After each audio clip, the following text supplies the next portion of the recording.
metabolismo era CO2, agua y amoníaco. Y si ustedes me dicen, profe, ¿y el amoníaco qué es? A ver, de nuevo, con lo que yo dibujé, el amoníaco, que yo les dije que era un producto del metabolismo, ¿qué es? De lo que entró. De lo que entró, ¿qué es el amoníaco? ¿Qué es lo que sale? El amoníaco es lo que sale, ¿no? ¿Qué fue lo que entró? El nitrógeno. El nitrógeno, porque cada vez que yo respiro, qué rico, oxígeno, pero también va nitrógeno. Pero ese nitrógeno no se puede quedar ahí tonteando en nosotros, porque recuerden que hay especies reactivas de nitrógeno que se pueden quedar y es un desmadre. Los nitritos, los nitratos, todo eso. Entonces, como bien dijo alguien por ahí, que no fue quién es, cuando nosotros vamos al baño y orinamos, y estamos orinando nitrógeno, en forma de nitrógeno ureico, eso es el nitrógeno que entró, que tiene que salir. ¿Algo se utilizó? Sí, claro, algo se utilizó. Pero la mayoría se terminará excretando en forma de nitrógeno ureico en la orina. Por eso el producto del metabolismo es CO2, agua y amoníaco. Que el amoníaco se va a ver manifestado en forma de nitrógeno ureico. Entonces vean qué bonito, ¿verdad? ¿Cómo es el metabolismo de nitrogen? Bien. Pues eso no lo vamos a ver porque ya lo dije, ¿verdad? Esa fuerza generadora de todo este, digamos, acople se llama fuerza protón motriz. Protón, porque recuerden que lo que se bombea al espacio intermembrana son hidrogeniones, que son protones, son cargas positivas. Y motriz, porque para poder convertir el ADP y el P en ATP, esta proteína que se llama la ATP sintasa tiene que moverse, tiene que dar vuelta, como un engranaje. Por eso se llama fuerza protón motriz. Motriz porque se mueve y protón porque los protones son los que permiten ese movimiento. Ahí tenemos la cadena respiratoria, que ya la vimos, los complejos, ¿verdad? El paso de los electrones, ese cuento, y su relación con Krebs. Recuerden que Krebs lo que hace es darle NAD al primer complejo para que vayan pegando electrones y FADH2 al segundo complejo para que vaya donando electrones. ¿Quién recibe esos electrones? El oxígeno, que se convierte en agua. ¿Okay? Y esto es fosforilación oxidativa, que sería utilizar el gradiente de hidrogeniones que se formó para hacer que la ATP sintasa gire y convierta el ADP en ATP. ¿Okay? Y ahí tenemos entonces la cadena respiratoria. Vean, yo he buscado montones de imágenes de la cadena respiratoria y no hay ninguna que me guste más que esta. Porque está sencilla, bien hecha, tiene un error, pero bueno, ahorita se los explico cuál es el error. ¿Ok? Porque siempre las imágenes de esto tienen algún errorcito. Entonces, nuevamente, ¿qué es la cadena respiratoria? Son 4 proteínas en la membrana interna de la mitocondria que reciben electrones y los van pasando de uno a uno. Y bueno, producto de ese paso de los electrones se bombean los protones. Recuerden que en la naturaleza, compañeros y compañeras, toda carga negativa tiene unido una carga positiva, electrón y protón, ¿verdad? Siempre. Cuando yo desaparto esto, es cuando decimos que es un radical. Una especie de radicalismo, pero está desapareado. Entonces, cada vez que el electrón se suelta del NADH, un protón de NADH se bombea. Cada electrón que va pasando significa un protón que se bombea, porque el protón no puede quedar tonteando ahí en la nada, él se bombea al espacio intermembranoso, que es este de arriba. Entonces, cuando este electrón pasa al primer complejo, el protón se bombea. Cuando pasa al otro, el protón se bombea, porque en la naturaleza siempre están unidos. Y como el electrón anda solito, el otro protón se va al espacio intermembrano. ¿Okay? Los complejos se llaman así: NAD deshidrogenasa el primero, succinato deshidrogenasa el segundo, citocromo C oxidorreductasa el tercero y citocromo C oxidasa el cuarto. Ese se llama. El más grande y robusto de la familia es el primero, aunque aquí pareciera que es el cuarto, pero es un error conceptual.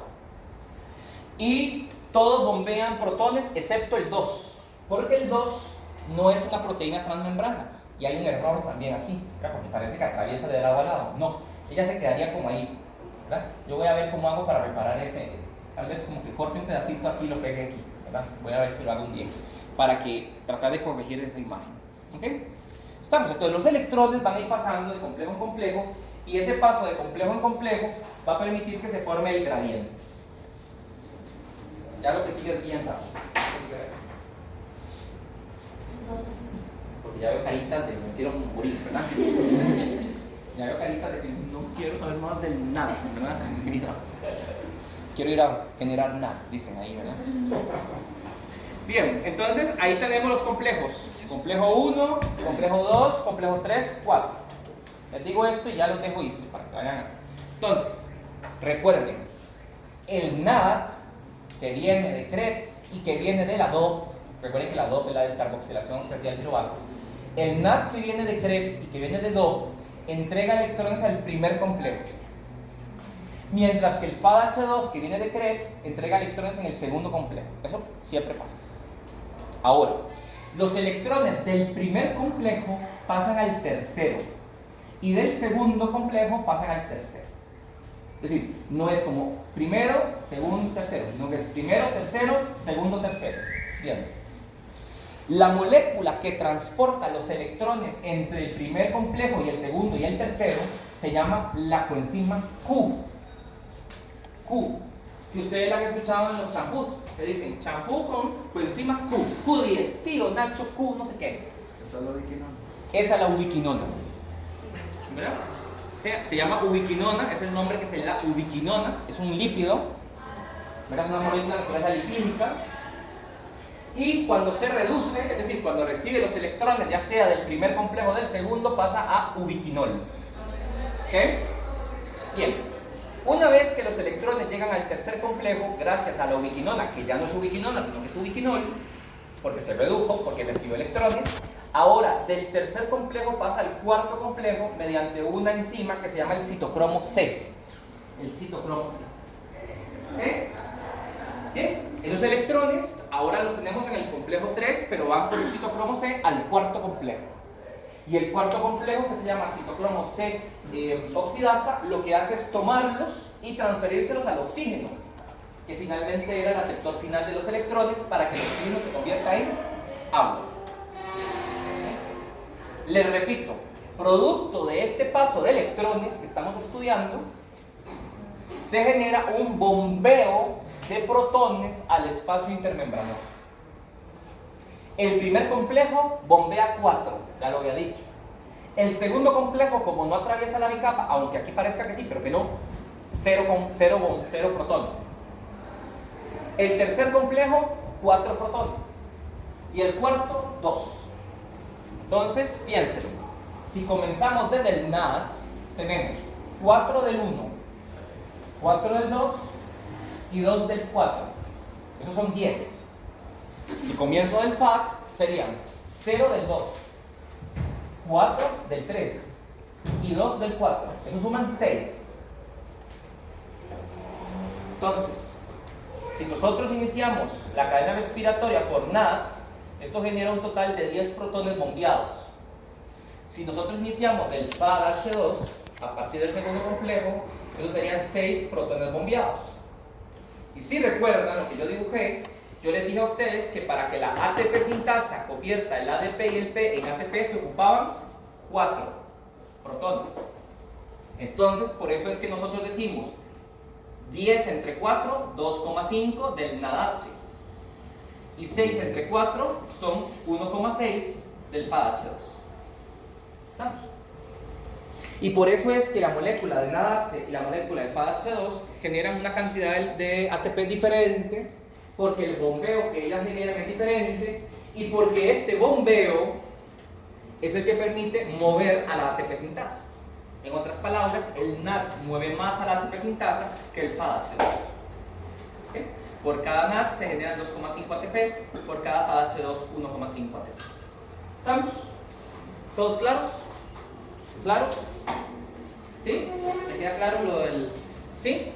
¿Les queda claro a todo lo del 1,5 y el 2,5? Sí. Porque se les va a preguntar. ¿Verdad? Explique por qué razón la cantidad de ATP generado a partir del NAD y del FADH2 es distinta.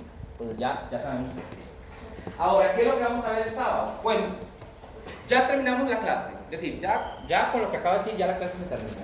Vamos a ver diapositivas mías de ahí, nada más.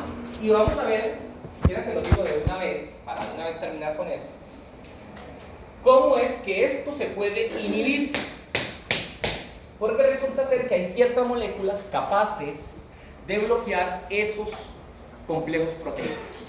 Los más importantes, se los voy a mencionar de una vez, son el monóxido de carbono y el cianuro. El monóxido de carbono ejerce un efecto inhibitorio sobre el cuarto complejo de la cadena respiratoria. Y también lo hace el cianuro. El cianuro ejerce un efecto inhibitorio sobre el cuarto complejo de la cadena respiratoria. Por eso cuando la gente se quiere suicidar, se toma una cucharada de cianuro.